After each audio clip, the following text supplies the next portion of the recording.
iniciando a conversa de redação desta sexta-feira, participação do Eduardo Costa e do Júnior Moreira. A Rita Mundinho e o Luiz Flávio Sapoli estão de férias neste mês de janeiro. Você, ouvinte Itatiaia, também pode participar, opinando pelo WhatsApp do jornalismo da Itatiaia, 99996-7074, 99996-7074. Não deixe de colocar o seu nome, viu? E o bairro ou a cidade de onde você está falando. Olha, no dia em que o Brasil atinge a triste marca de 200 mil mortos, o Butantan afirma que a Coronavac é segura e eficaz. Hoje, o governo de São Paulo deve pedir o registro de uso emergencial da vacina. Eduardo Costa, dias marcantes para a nossa história, não? Bom dia. Bom dia para você, boa sexta para todo mundo. Eustáquio, eu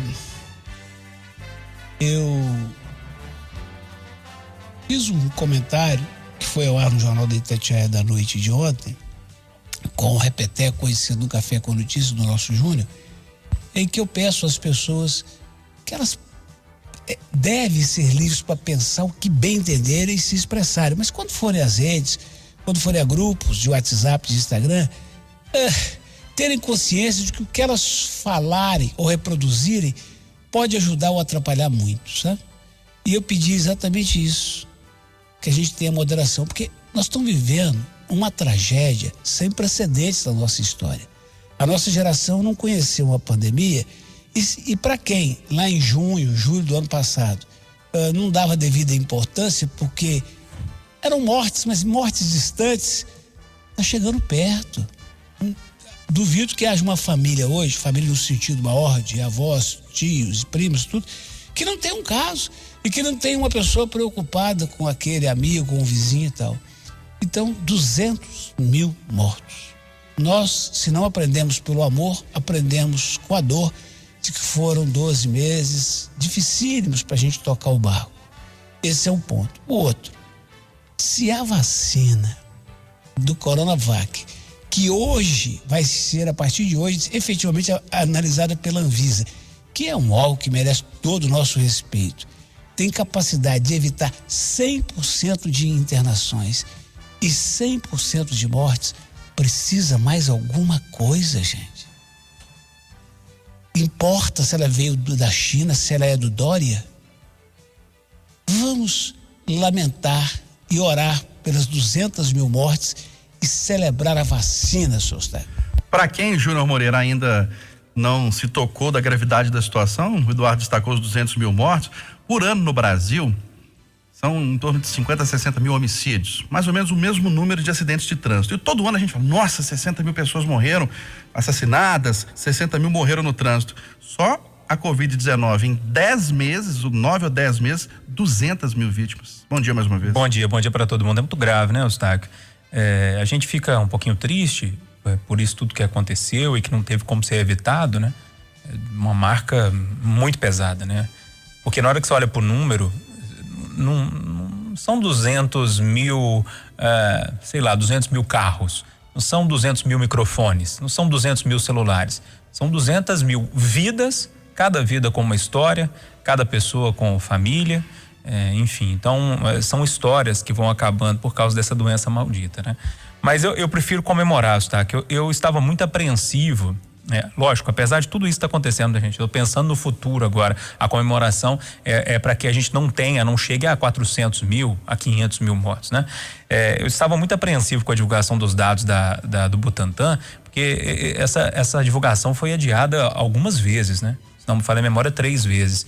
Isso estava me assustando um pouco. Falei, opa, será que tem algum problema aí que a gente já não sabe? Alguma coisa não vai acontecer? E eu dizia ontem aqui no Conversa de Redação, falava também no Café com Notícia, que para mim era a grande expectativa do dia, né? A divulgação desses dados, e foram dados maravilhosos. O Eduardo já disse aí, não precisa de eu repetir, né? Só de pensar que nenhum voluntário foi parar no hospital com sintomas mais graves, não aconteceu nenhuma internação, né? A cada 100 pessoas vacinadas, 78 não pegaram a doença, ou seja, de se comemorar e comemorar durante muito tempo, né? É um dia que vai ficar na história pelo lado triste, mas também por esse lado maravilhoso. Outra coisa a se comemorar é que o Instituto Butantan tem capacidade de produção, que inclusive foi aumentada nos últimos dias. A capacidade é gigante. Pode chegar a 1 milhão de doses por dia. Pensa bem para você ver, a fabricação de 1 milhão de doses por dia sendo feita aqui no Brasil, né? Rapidamente a gente vai conseguir vacinar muita gente. E a outra questão para se comemorar, esse pedido de registro emergencial da Coronavac, também da Fiocruz, né? Das duas vacinas que são produzidas aqui no Brasil, que a Coronavac já e a da Fiocruz deve começar a ser produzida no dia 20 de janeiro. Ou seja, apesar da tristeza das pessoas que morreram por causa dessa doença, a partir de agora, no questão do futuro, é só comemorar, porque eu afirmo sem medo nenhum de errar, que agora a gente pode falar que estamos no início do fim da pandemia. E a professora da UFMG hoje, Giliane Trindade, no Jornal da Itatiaia, virologista, disse que a população pode ficar tranquila em relação à segurança da vacina, sem medo. E só para reforçar os dados que foram divulgados ontem pelo Butantan sobre a eficácia da vacina, mais ou menos o seguinte: de 100 pessoas que se vacinam com a Coronavac, 78 não se contaminam, por isso essa eficácia é de 78%. Das 22 que se contaminam, 100% tem doença leve. E 0 pessoa tem doença grave ou internação. Ou seja, essa vacina poderia evitar, por exemplo, o fechamento da cidade. Porque está fechando por causa dos leitos de UTI, né? Não, e a informação, por exemplo, a importância da eficácia dessa vacina. A vacina contra a gripe, por exemplo, tem uma eficácia menor do que a vacina contra o coronavírus desenvolvida pelo Butantan em parceria com o laboratório chinês. Olha, empresários revoltados com as restrições ao comércio a partir de segunda-feira afirmam, Eduardo, que não vão fechar os estabelecimentos. Eu fico impressionado. Você vai no departamento de esportes da Itatiaia hoje, que a turma da USTRA, do Michel, está preparando como cobrir o Campeonato Mineiro. Começando a pensar na Copa Itatiaia se tiver vacina, que vai voltar no fim do ano, eu imagino. Você vai numa empresa privada, os caras preparam tudo. No serviço público é um negócio inacreditável. A sociedade que nós vivemos.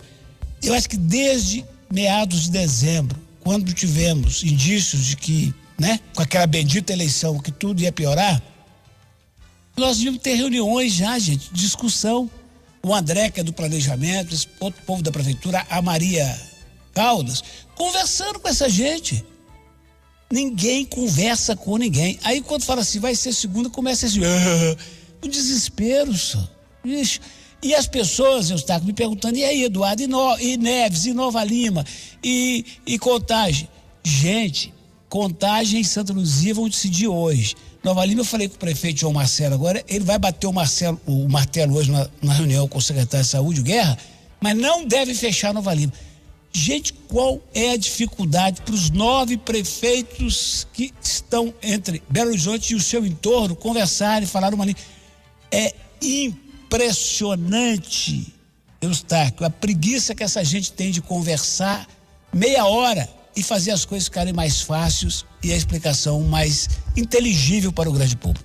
Será, Júnior Moreira, que vai ter essa resistência prática dos comerciantes? Não fechar os estabelecimentos? Você vai lembrar que ontem eu citava isso aqui na conversa de redação, né? Que era um movimento que estava crescendo nos bastidores e que agora ganha mais força, inclusive, ou principalmente, melhor dizendo, entre os donos de academia. A resistência maior está ali, mas os comerciantes, principalmente de bares também, estão muito resistentes. Vamos ver o que vai dar. Parece que a Guarda Municipal, a fiscalização da Prefeitura e a PM vão ter muito trabalho a partir de segunda-feira. O Eduardo Costa, aqui pelo WhatsApp, o Alessandro de Venda Nova, ele tá falando que até um grupo de WhatsApp resolveria essa questão que você tá falando dos prefeitos conversar, é questão simples. Meu Deus do céu, 2 minutos, nós vamos gravar um Pode Tudo hoje, que tem domingo que a gente faz ele ao vivo, tem domingo que a gente grava, nós vamos gravar às 11 horas. O Júnior já avisou pelo WhatsApp pro grupo, gente, manda os temas aí que 11 horas nós vamos gravar. É simples, né, Eduardo? E com restrições na cidade, uma discussão tem tirado o sono, Júnior Moreira, de candidatos do Enem. E a Prefeitura deve explicar hoje se a prova vai ou não ser aplicada em Belo Horizonte. O Ministério da Educação reafirma que o exame não será adiado. Pois é, Eustáquio, eu conversei com algumas fontes da Prefeitura agora de manhã, porque eu estava achando muito esquisito toda essa história. Falei, gente, será que tem a possibilidade da Prefeitura barrar a aplicação da prova do Enem aqui em Belo Horizonte, porque se fecha a escola, tem escola municipal que está no meio dessa história, escola estadual, escola particular, vai dar um problema, vai prejudicar muita gente. As fontes da prefeitura me disseram o seguinte: uma reunião vai acontecer agora pela manhã, né, em torno desse assunto, juntando o pessoal do planejamento, da saúde e também a Secretaria de Educação, e uma decisão vai ser tomada, mas as mesmas fontes afirmam que praticamente seria impossível cancelar esse Enem aqui em Belo Horizonte, porque prejudicaria muita gente, apesar deles ainda tentarem alguma coisa em nível federal para tentar cancelar como um todo o Enem, porque eles acham temerário colocar um monte de adolescente dentro de uma sala de aula, todo mundo junto durante 6 horas. Eduardo, a gente comentou sobre a possibilidade de que as eleições de novembro tenham contribuído para a explosão de casos em novembro. Você acredita que agora, no caso do Enem, pode ter o mesmo risco? Juram que não, mas eu acho temerário. Agora, eu defendo mais o Enem do que defenderia as eleições. Mas o que eu quero pedir mesmo, ontem eu fiz uma entrevista com uma psicóloga no Chamada, falando sobre esse momento. Eu estou convencido que é um dos momentos mais terríveis para um ser humano. Os hormônios a toda, 17, 18 anos, você enfrentar essa maratona que é o vestibular, que hoje a gente chama de Enem, sobretudo para quem é pobre e sonha fazer um curso muito disputado, sabe que a única chance é a federal, não se preparou bem, às vezes veio da escola pública, não teve ensino à distância direito. Agora vem uma determinação, Eustáquio, que para mim seria insuportável. Você num domingo, 1h entrar para uma sala e ficar 5 horas fazendo prova de química, física, matemática, o negócio mais difícil, chato e complicado do mundo, e que na maioria dos casos, para mim, não tem importância nenhuma para a vida da pessoa. Como X mais Y é igual a Z. Aí, Eustáquio, agora vai ter que usar a máscara para exatamente prevenir. E ontem essa psicóloga falou da importância dos pais. Eu quero fazer um apelo para o senhor que é pai, para a senhora que é mãe, que tem uma importância muito grande. Não conte para o seu filho agora que há essa possibilidade, tá? Ele já tem problema demais. A notícia tem que ser dada, é uma possibilidade que eu acredito absolutamente perdida. A prefeitura não vai ter coragem de fazer isso. Se fizer, o governo federal vai à justiça, como foi no caso do Colégio Militar, vai ter o Enem. Se cancelar, a gente pede a senhora para avisar para ele depois. Chega de problema. Vambora? Bora. 8h59 em Belo Horizonte, final do Jornal da Itatiaia, primeira edição desta